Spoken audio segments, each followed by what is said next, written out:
there's a big debate in our commentators around whether Noach was a tzaddik or whether he was not a tzaddik.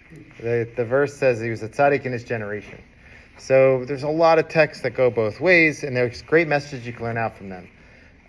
There's even a song that says Noach was a big tzaddik, so they seem to think that he was a big tzaddik. There's other texts that say Noach only helped his family. He didn't really, and he had 120 years to bring the world and help them do tshuva, but he didn't do it. 120 years he built the ark.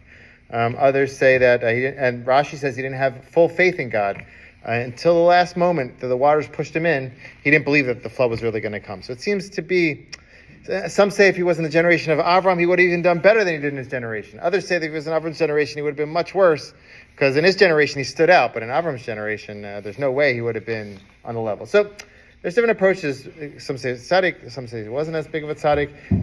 I want to pay attention to like an intermediate approach, which says that he did good things, but he was still somewhat of a flawed character.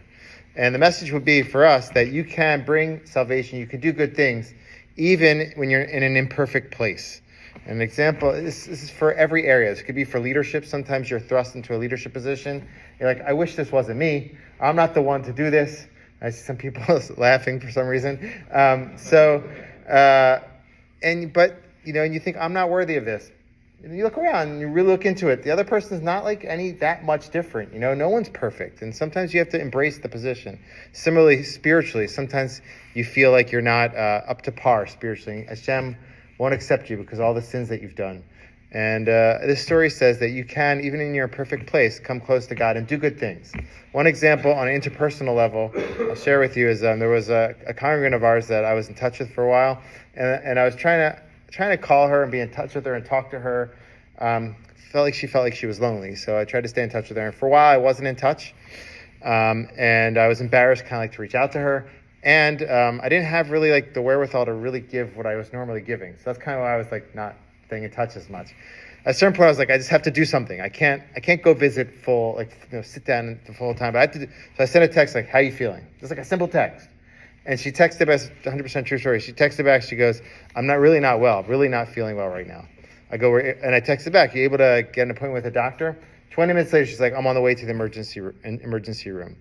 And from the emergency room, when she finally got discharged, she said, I had some trouble with my breathing apparatus, and she had like a slew of other issues as well. And so I could have just been like, I don't have anything perfect to give her right now. I don't have it all. I just have a little bit. It's not worthwhile. It's not good. But I didn't. Thank God at that time. I said, I'm going to send that text and see, hopefully maybe it'll help. And it did in that case. And so I think that's the message you can learn from Noach. Noach, he might not have been perfect, but what he did saved the world. It saved the world. Like if we're here today because of what he did.